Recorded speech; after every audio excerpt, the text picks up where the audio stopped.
Well, good morning, everyone. Certainly want to thank everybody for coming here. This is a big day for our committee, both of our committees, as well as for the GAO. Unfortunately, Senator Carper's train's been delayed, and Congressman Cummings is walking over, but we'll get started so we stay on time. This is a big day from the standpoint of our committee because so much of our work really does end up relying on the good work of Comptroller General Gene Dodaro and the Government Accountability Office. Since 1990, the GAO has been publishing its high-risk list. And I asked my staff to check into, what kind of savings do we realize from the GAO's recommendation. And just in the last 2 years, the federal government has, through efficiencies and through better effectiveness because of GAO's recommendation, has saved $40 billion. I mean, that's a significant savings.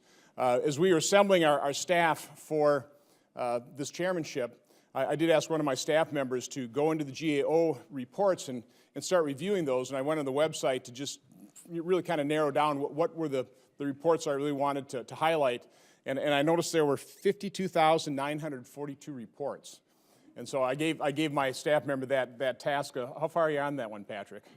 Yeah, he's working his way through it. But the GAO is, again, such an important organization.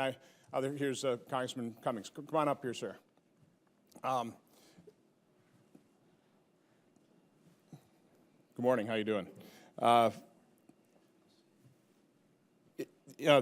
is just so important in terms of the work we do, and the high-risk list is all about identifying agencies and areas of the government that are vulnerable to waste, to fraud, to abuse, to mismanagement. And again, it's all about providing recommendations for greater effectiveness and efficiency. This year, unfortunately, there are some new agencies, new areas that are added to the list. One is VA healthcare, and I'll come back and talk about that a little bit. Also, information technology acquisition. They've expanded their work on tax code enforcement and fraud, and also on cybersecurity. That'll be a top priority of our committee, is working on cybersecurity bill. But they also have some good news. They've narrowed their focus on Department of Defense contracting management and also on FDA oversight of medical devices. And I'm also pleased to report that DHS management, the focus on that one is being narrowed and getting close to being taken off the list, hopefully. So I did want to point out, though, one of the troubling aspects of this report really is VA healthcare, and this hits pretty close to home here in Wisconsin. We've had, over the last couple of years, in one facility, the Thomas facility in Wisconsin, we've had 3 deaths of veterans, two over the last couple of years related to overprescription of opiate drugs, and just last month, a veteran, 74 years old, basically died in neglect. He was taken to the facility with symptoms of a stroke, waited for 3 hours, had a stroke, was put into an examination room, waited another 45 minutes, never got the anticoagulant drug, was transported to Gunnison Lutheran, where he died a couple days later. So what's troubling about the GAO high-risk report on VA healthcare is they have been making recommendations. The GAO has been making recommendations on VA healthcare for a number of years. More than 100 of those recommendations have not been implemented, about 80%. And so this has really got to be a focus. This is extremely important that we provide the health care to the finest among us that they actually deserve. So I'm hoping that the VA starts taking the GAO's recommendations seriously. And I'll just close by saying I think what our committee can do, and what hopefully Congressman Chaffetz's and Congressman Cummings' committee can do, is try and figure out a process to make sure that the GAO recommendations are actually implemented. We can write all these reports, but the agencies actually have to pay attention, and they have to implement these reports. If they do, the government is far better off. It can become more efficient, more effective, and that's a goal that we all share. So with that, I'd like to turn it over to Congressman Chaffetz. Thank you. Thanks so much for having me, and I appreciate the good work Senator Johnson and those in the Senate are doing. We've got a great working relationship, and it's very important that the House and Senate work together on these issues. I also really appreciate the relationship that I have with Elijah Cummings in the partnership that we have. We're not going to see eye to eye on every issue, but we are going to work together. And certainly as we tackle waste, fraud, and abuse, that is not a purely partisan issue. That is something that we collectively do need to work on. To the men and women of the GAO, we cannot thank you enough for the great work that you do.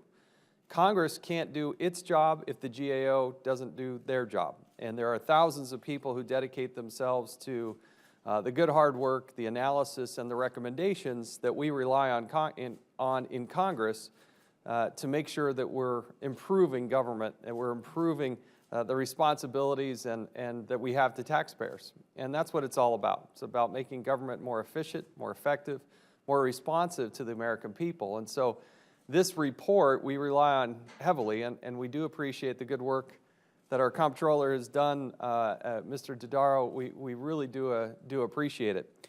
In the House, I can tell you that oversight and government reform, we're supposed to not only be highlighting through oversight, but we're also supposed to be introducing the reforms necessary.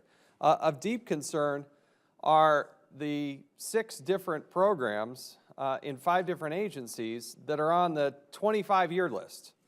We're having the silver anniversary for 6 of these programs. That is totally unacceptable. So today at 2 o'clock in the House, Mr. Dodaro is going to come testify, and then panel 2, we've invited those agencies to come and try to explain themselves.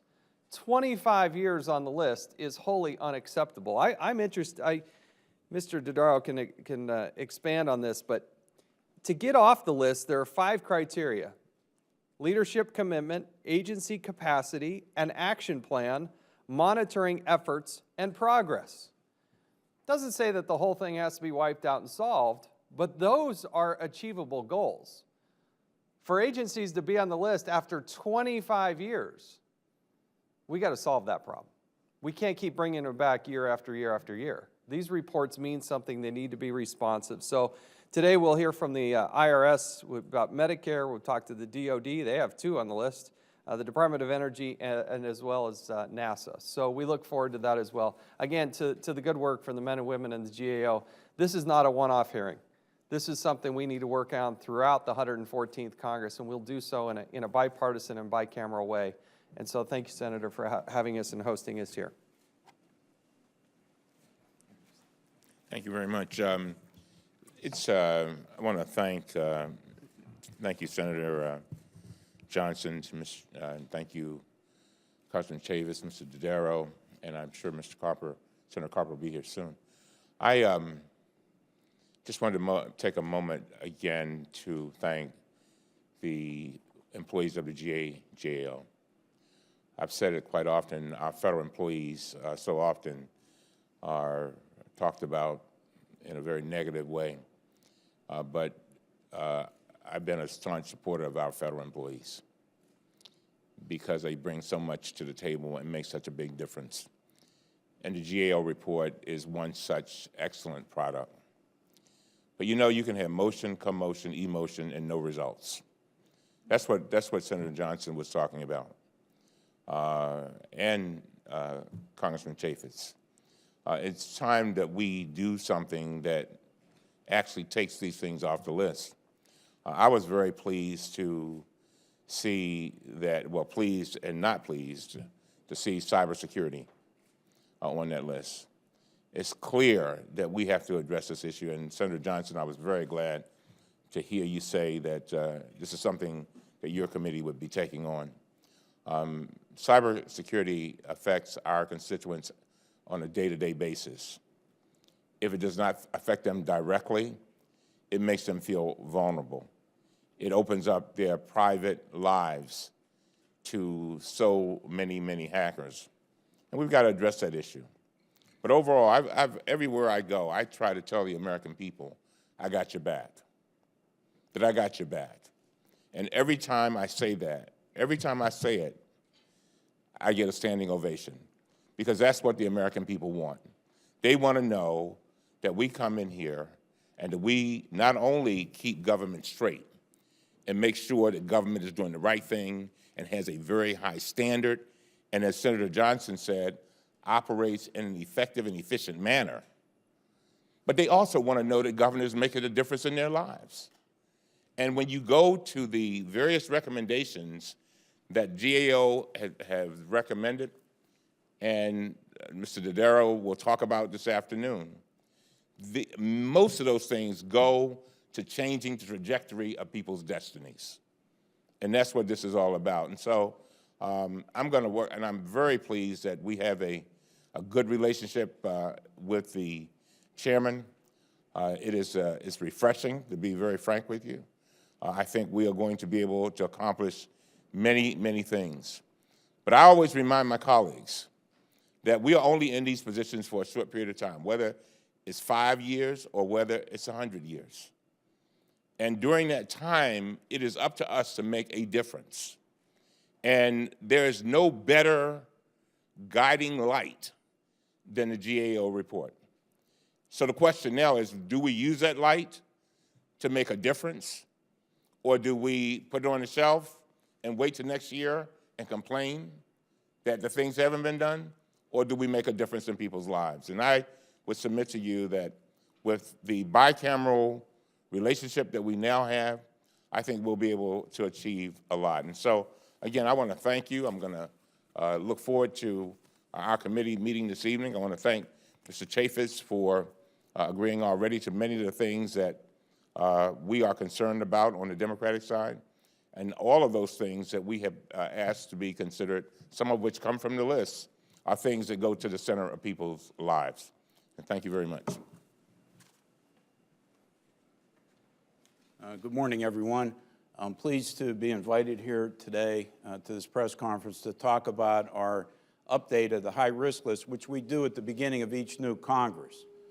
This year, we're showing and reporting solid, steady progress in the majority of the areas on the high-risk list. As been mentioned, we have introduced a new feature this year where we're rating each of the high-risk areas on the 5 criteria that Congressman Chaffetz enumerated. Leadership commitment, where they have the capacity, the people, the resources to actually fix the problem, where they have a good corrective action plan that addresses the root causes of the problem, and they can monitor it over time. They need a monitoring effort, and they need to demonstrate progress.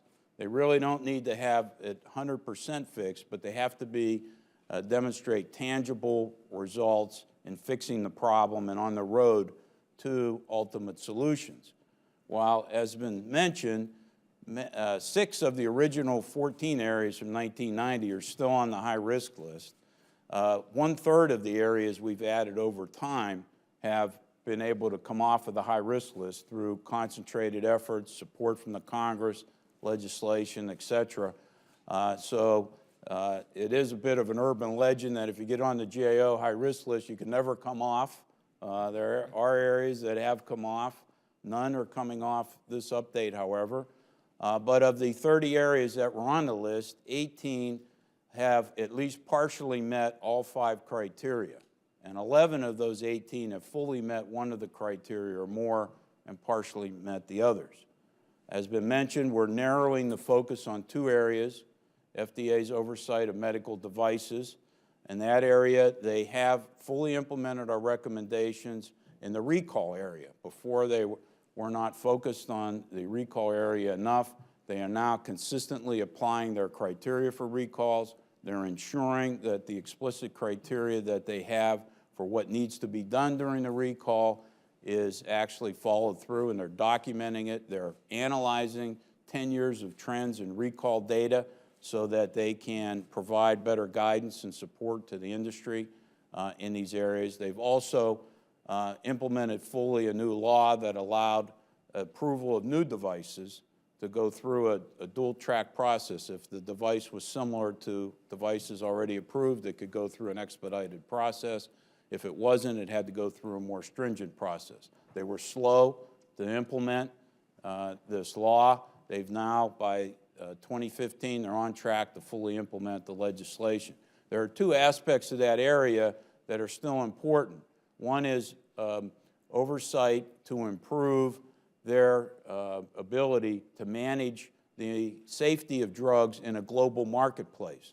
Most of the drugs that we have now, 80% of the ingredients for active drugs, 40% of finished drugs, half of medical devices, come from 150 countries around the world. So they need to pivot from overseeing domestic production to overseeing global production, and also focus on drug shortages, which are still a problem. Congress has passed some legislation in this area, but it needs to be attended to. In defense contract management area, we're narrowing the focus. They finally have oversight over the contracting tools and techniques to use less risky contracts when it's appropriate, but they still need to make improvements in oversight in their acquisition workforce, services acquisition, which are growing as a proportion of their acquisitions, and also operational contract support, where they're using contractors in theater to help carry out and execute military operations. While we've noted progress, there are 2 areas that are coming on the high-risk list. As been noted, VA healthcare is on the list. We've grouped our findings over the years into 5 areas that are real problems: ambiguous policies and inconsistent processes, inadequate oversight and accountability, information technology challenges, inadequate training of VA staff, and unclear resource needs and allocation priorities. As Senator Johnson mentioned, we have over 100 recommendations that we've made that have not yet been fully implemented. Congress has passed legislation to help address this area, but it needs to be effectively implemented. VA has been given an additional $15 billion. We want to make sure, and one of the reasons we're putting it on the list, is that that money goes to proper use and actually helps remedy the problem. The other new area that we're putting on the list are IT acquisitions and operations, both new systems, but also how they're managing existing legacy systems. Over $58 billion of the $80 billion each year actually go to support ongoing systems and operations, and we're concerned that's not being managed effectively. As it relates to new areas, we provide a litany of failed government efforts that, after millions, in some cases billions of dollars and several years of development, have been canceled. There's a lot of cost growth and schedule slippages in other areas, and ultimately, in many cases, the systems are developed with less functionality than intended, and therefore don't make a real improvement in execution of the mission of the agencies. In this area, over just the last 5 years alone, we've made 737 recommendations. Only 23% of those have been fully implemented. Congress has passed late last year, with sponsorship of both the Senate and House committees that are represented here today, new legislation to help in the IT reform area. It's called the FITARA legislation, and it gives CIOs more authority and puts a number of other tools and techniques in place that we think would be helpful. But again, it needs to be executed properly. Congress has done its job in both the VA cases and the IT area, but it's up to the agencies now to successfully execute. Lastly, 2 areas we're expanding, which we've done over time as circumstances change. First is in the tax enforcement area, tax administration. We have been focused on the tax gap, which right now the annual estimate's $385 billion. But fraud due to identity theft has been growing. Last year, IRS stopped, they estimate, about $24 billion in potential fraud, and they missed about $5.8 billion.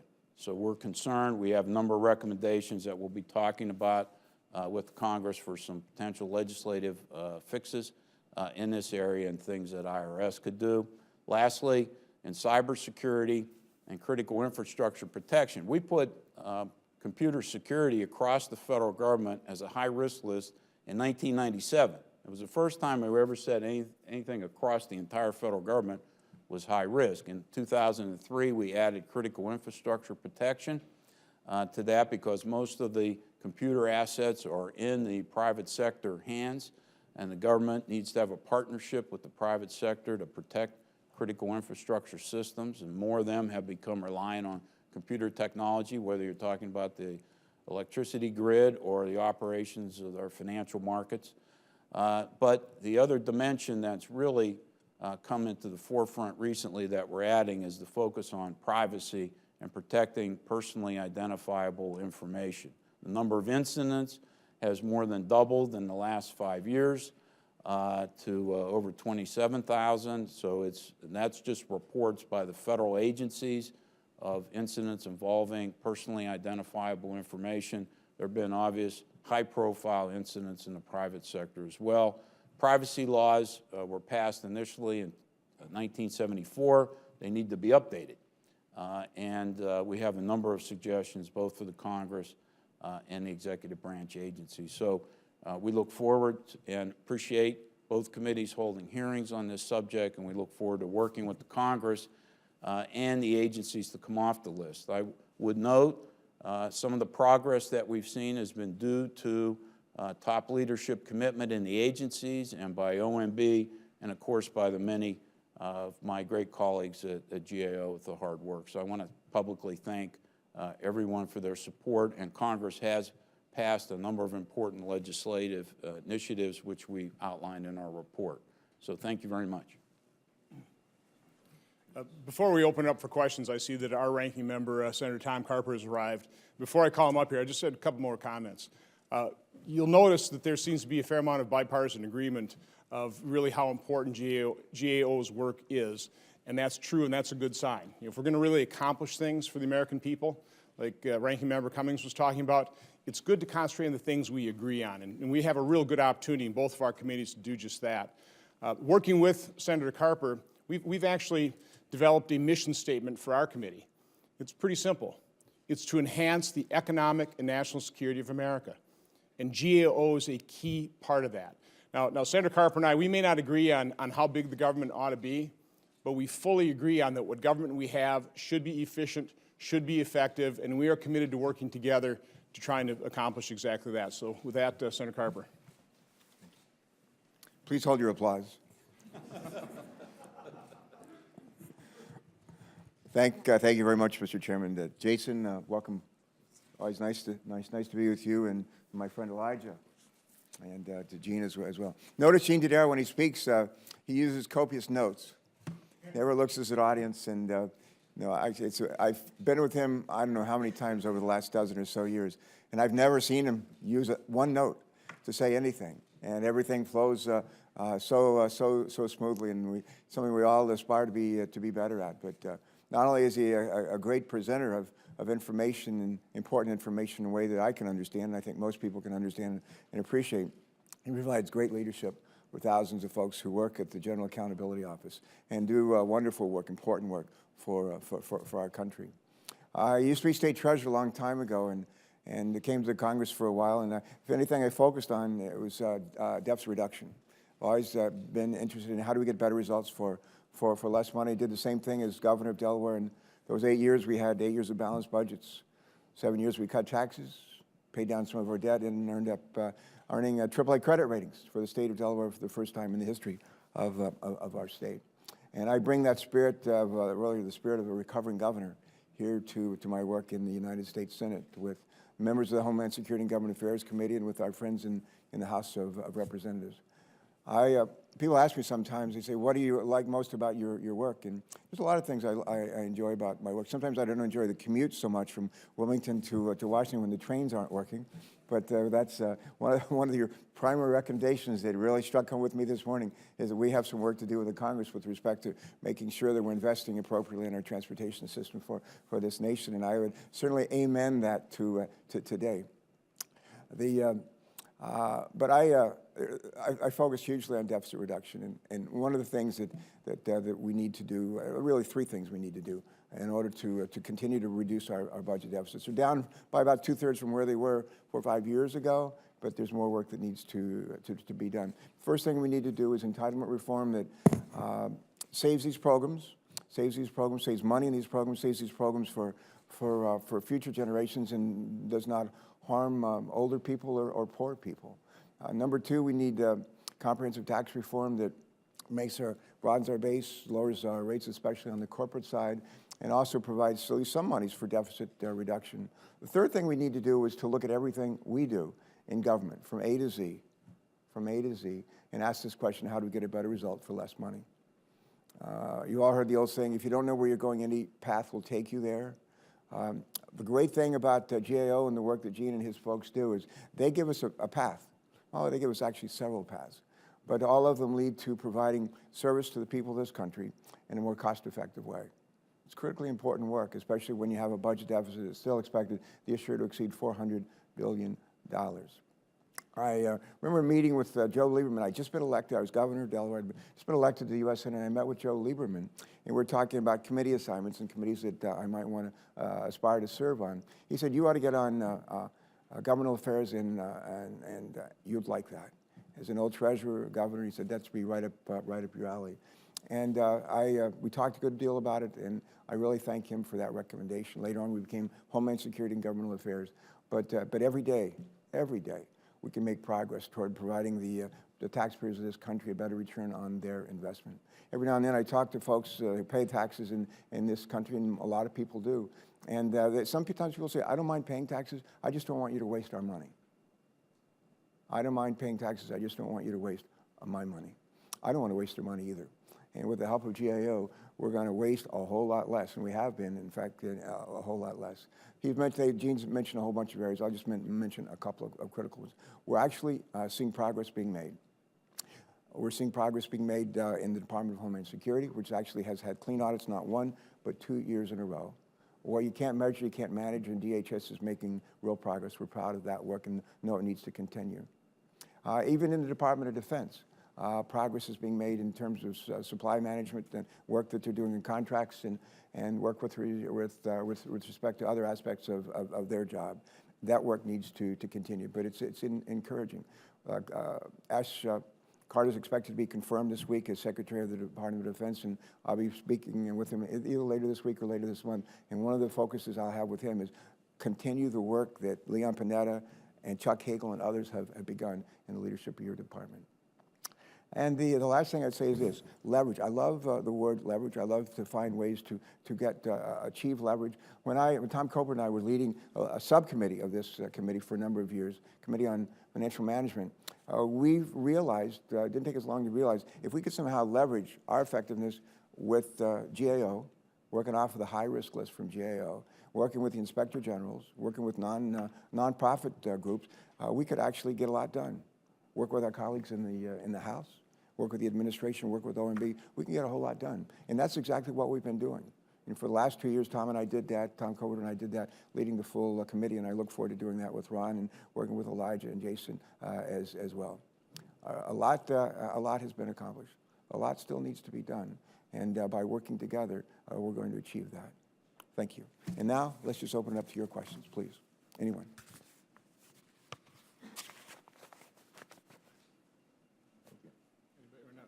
Here's one right here. Go ahead and identify yourself again, please. Hi, Kevin.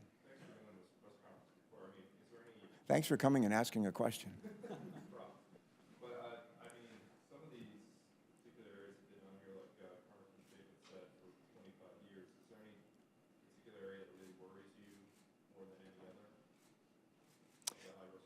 I'll just mention a couple of them. My lesson coming out of the election were really 3 lessons. 1, voters want us to work together. 2, they want us to get things done. 3, they want us to do things to help strengthen the economic recovery of this country. A big contributor to economic growth is a modern 21st century transportation system, and we desperately need one. And we're finding it difficult to muster the courage, the resolve to actually fully address this issue, this need. We're getting another nudge from Gene and his folks. We need to do our job. And I've been working with a bunch of our colleagues, Democrats and Republicans in the House and the Senate, the administration, even into last night, to try to provide a little bit of leadership on my own. That is a critical thing. And I want to just say very much thanks to Gene for highlighting that and reminding us we have a job to do. We need to do it. And let me yield to others. One thing that I've always been concerned is DOD and the ability to count what they're spending and for us to be able to have some accountability. I was just double checking with Mr. Dodaro, and they still are having the problems that they've been having. I think that we need to stay on top of that. It's you know, we spend a lot of money in DOD, and I think the American people would be a bit surprised if they knew of the issues that we have there. Let me just make the point, because I kind of got distracted earlier. There's no doubt about the fact that we have to make sure we implement these recommendations. And, you know, obviously, when somebody's been on the high-risk list for 25 years, it means they're not implementing the recommendations. You know, oftentimes we talk about cutting government, and we're really not talking about cutting, we're just reducing the rate of growth in spending. GAO is an agency we've actually cut. In 2010, their budget was $556 million. 2013, it was $480 million. Last year was $522 million. Now, I'm a fiscal conservative, but when you see that GAO saved $40 billion because of its recommendations just over the last 2 years, this is an agency that we shouldn't short shrift. You know, this is an agency we should fund, and I think if we would do that, if we can develop some kind of implementation process to their good work, I think that's how you get people off those 25-year lists. Yeah, there's just a couple areas. Obviously, they're all important on the list, but DOD occupies a special place. They have about 8 different areas on the list. So, and particularly given the fiscal challenges of dealing with our deficit and debt situation, they need to continue to make improvements and accelerate improvements if they are going to have better business practices that more efficiently carry out their activities, because if they don't, it ultimately shrifts the warfighter in terms of what's delivered to our military to carry out their responsibilities. So it has real consequences, dollars and cents.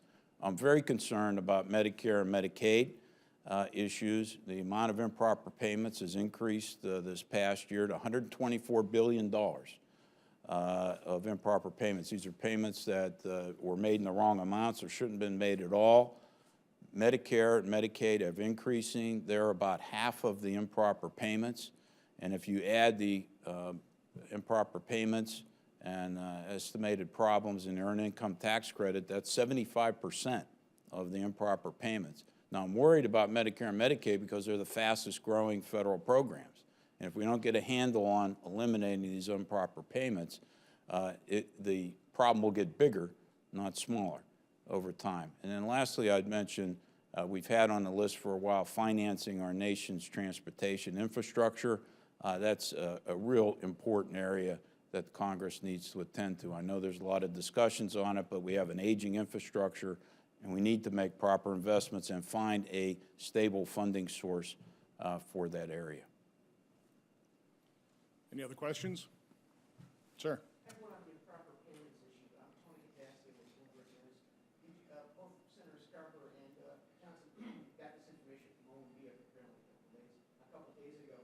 What are you going to do to dig into why the increase? It went up from $105 billion last year to $125 this year. That's a heck of a jump. It will, by the way, be a focus. Senator Rand Paul will chair the subcommittee that's really going to be looking into waste, fraud, abuse, duplicated programs, that type of thing. You know, I think one of the more revealing Inspector General's reports really was from the tax department that showed just the earned income tax credit. I don't know the earlier figures, but there was one address where you had, I think, 26,000, approximately, I have this off the top of my head, about 26,000 claims of credit for about $46 million to one address. Now that is ridiculous. So now this is something, again, the American taxpayer does expect us to spend their money wisely, and we need to do everything we can to eliminate that fraud. We will be holding hearings on that. That's a huge focus of Senator Paul's subcommittee. We just mentioned 26,000 checks going to one address. We don't do that anymore. We put a cap in place. I think the cap is, the max is 3. It used to be that people go to the pharmacy shop and use Medicaid money in order to obtain controlled substances and basically sell them as part of the illegal drug market. We don't let people do that anymore. You got to choose one pharmacy, and that's the pharmacy that you'll be using. There are it's a little bit like playing whack-a-mole at Rehoboth Beach, at Funland. And as soon as you knock down one fraud and one abuse, that's another one pops up. This is it doesn't really stop. And Tom Coburn and I started working on this, gosh, about 6 years ago. First bill that we passed, maybe even more than 6 years ago. First bill that we passed said, basically, federal agencies, we want you to identify improper payments. That's what we first said. George W. Bush was president. So they started identifying improper payments. And later on, we passed another piece of legislation that said, we want you to not only identify improper payments, but we want you to stop making them. All right, so, and then later on, a third piece of legislation was enacted. It said, not only do we want you to identify improper payments and stop making them, we want you to recover money that has been improperly paid, and we want you to recognize and promote employees, supervisors, on the basis, in part, because of their commitment to improper payments. All that is in place. There's still a lot going on. I will say this. For the first half a dozen years or so after we passed our first act, improper payments went up, up, up, up, up. It peaked out at about 120 billion or so. And then they began coming down.